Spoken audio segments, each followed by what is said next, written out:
¿Qué tal? Bienvenidos a una emisión más de estos diálogos acerca de la autonomía universitaria.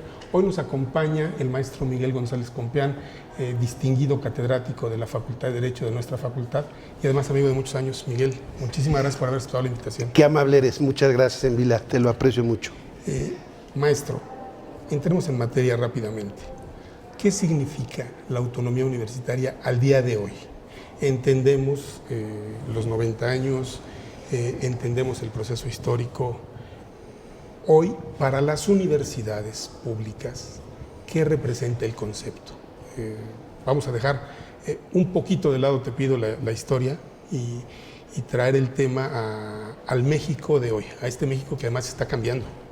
Bueno, déjame decirte lo primero, ciertamente México es un país que ha cambiado mucho, tú y yo lo hemos visto, prácticamente en nuestra generación hemos visto un México con atavismos y un poco todavía ruralón. Se ha convertido en un país radicalmente distinto. Mitos, ¿no? Con muchos mitos. Tenía mitos, falta de información, la gente no se comunicaba. Déjame decirle que Miguel González Compeán y yo somos contemporáneos de la licenciatura. Entonces, estamos hablando de aquella misma universidad. Así es. Que vivimos tú y yo, maestro, como estudiantes. Así es. Y hoy hay otras cosas. Hay otras cosas. Eras consejero universitario. Exactamente. Y la universidad misma ha cambiado, ha tenido que adecuarse, ha tenido que moverse, ha tenido que seguir con los tiempos. Sin la Universidad Nacional, este país no se podría explicar, Envila. Es algo que mucha gente que no ha vivido, que no ha pasado por la UNAM, o incluso que no ha pasado por universidades públicas, o por ninguna universidad, considera exagerado a veces, ¿no? Cuando los universitarios hablan de eso, hablamos de eso. Yo estoy de acuerdo contigo, pero mucha gente considera exagerada una afirmación de la que tú y yo estamos convencidos y muchos profesores universitarios. Bueno, pero a las pruebas nos remitimos. Mira, la universidad tiene 300,000 estudiantes, digamos, presenciales. Tiene 600,000 estudiantes a distancia.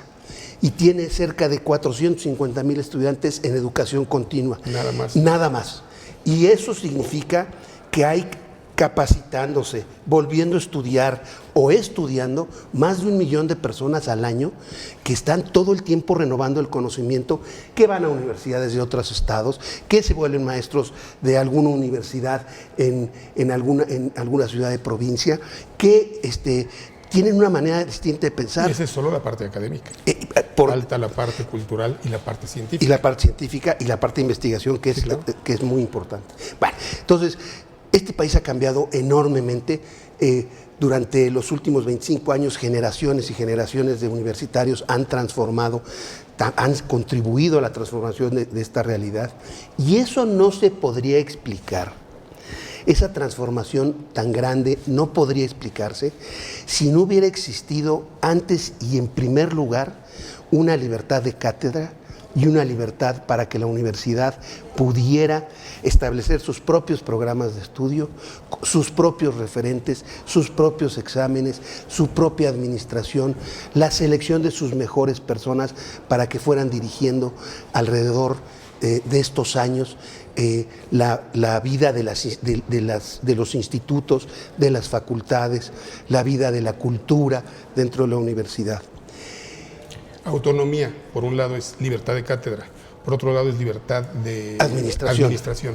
Entonces, te decía yo esto porque que la UNAM haya podido ejercer su autonomía en estos dos ámbitos explica en una buena manera el crecimiento y el papel enorme que la universidad ha tenido en el desarrollo y en, digamos, la recreación del México de los últimos 30 años.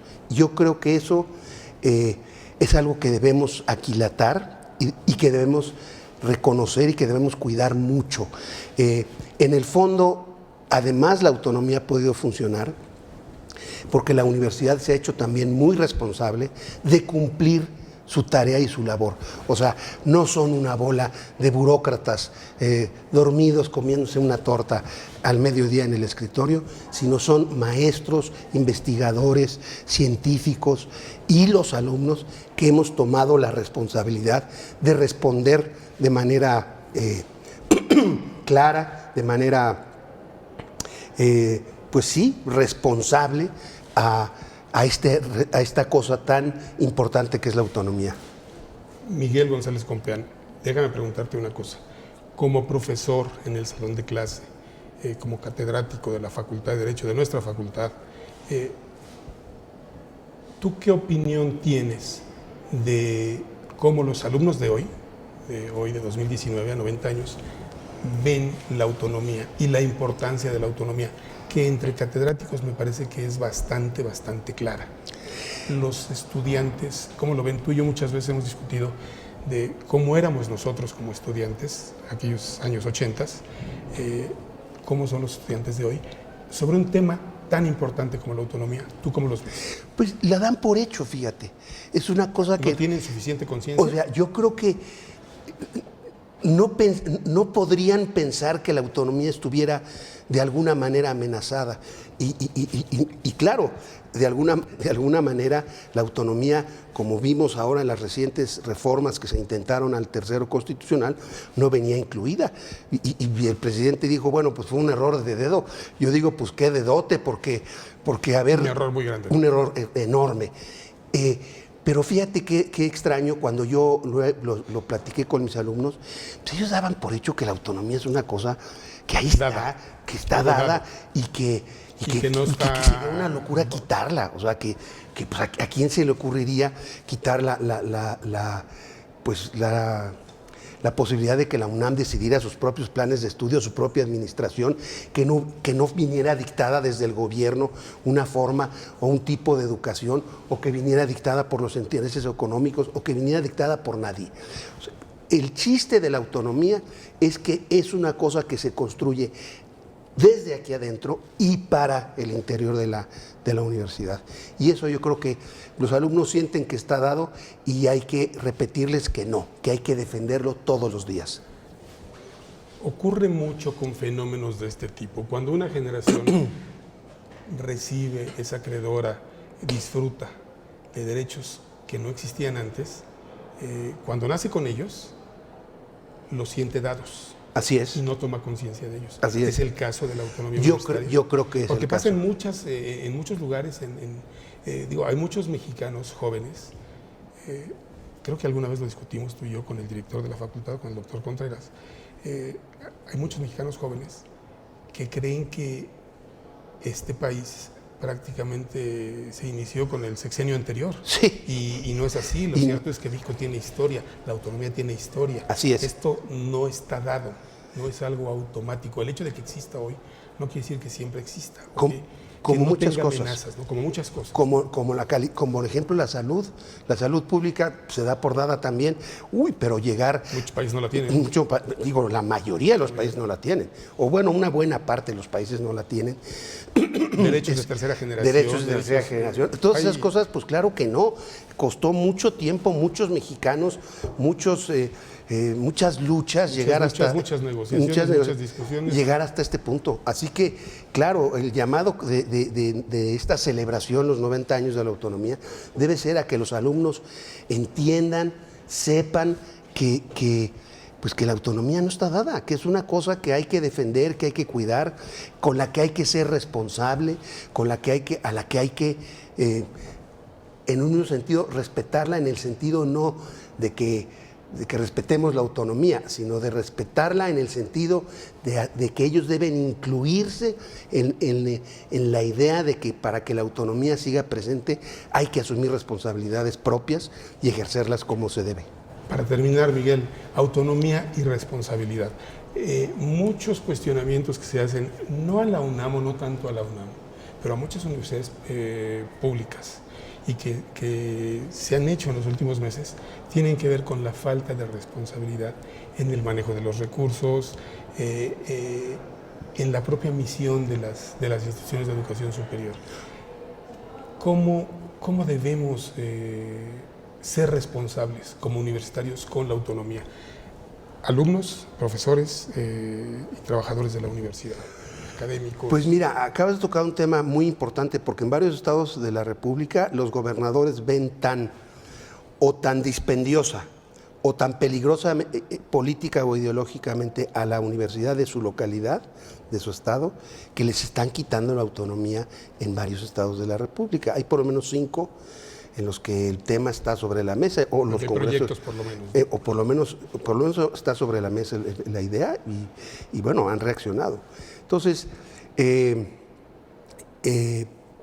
efecto, cuando tú dices responsabilidad de autonomía, para que se mantengan, las universidades tienen que tener, para empezar, pues unos reglamentos muy bien hechos, una administración transparente, obligar a que los cuerpos colegiados tomen las grandes decisiones de las universidades.